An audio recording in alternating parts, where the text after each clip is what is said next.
Baiklah, Bapak akan menjelaskan materi kita pada hari ini.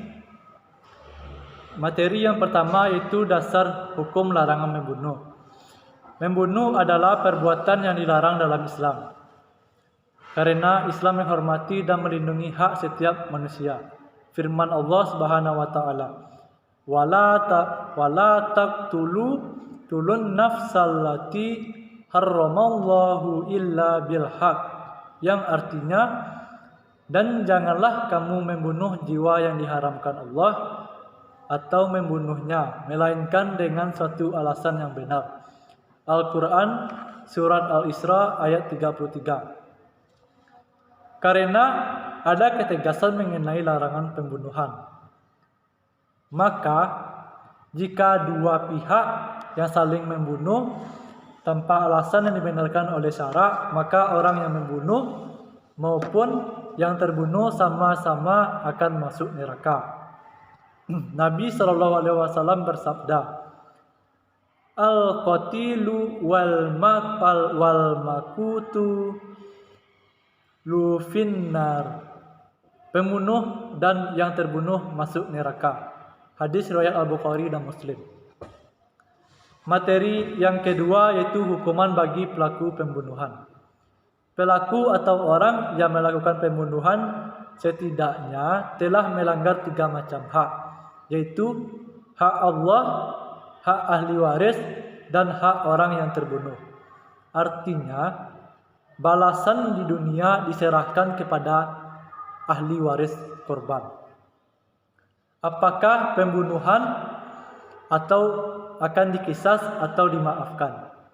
Jika pembunuh dimaafkan, maka wajib baginya membayar denda atau diat kepada ahli waris korban.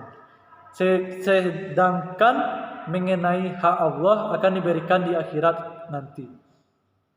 Apakah pembunuh akan dimaafkan oleh Allah Subhanahu wa taala karena telah melaksanakan kafarah atau akan disiksa di akhirat kelak?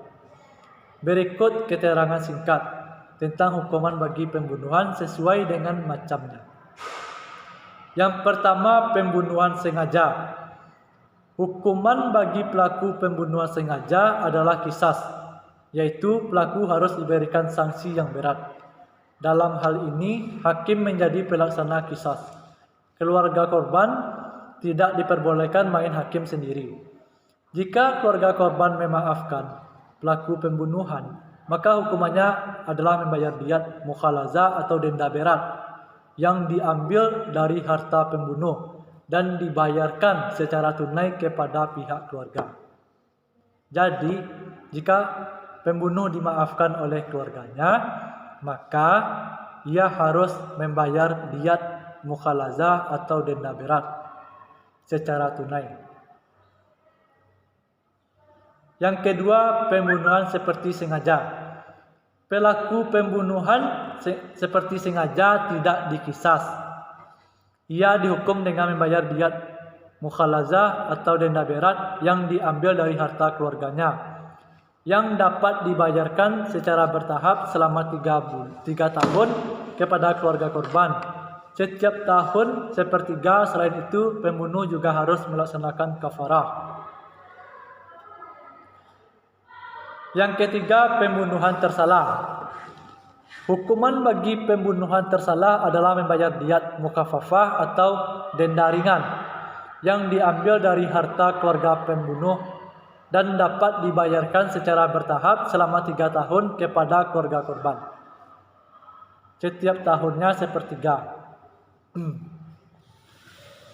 Selanjutnya yaitu pembunuhan secara berkelompok. Apabila sekelompok orang secara bersama-sama membunuh seseorang, maka mereka harus dihukum qisas. Hal ini disandarkan kepada pernyataan Umar bin Khattab terkait praktik pembunuhan secara berkelompok. Selanjutnya yaitu hikmah larangan membunuh.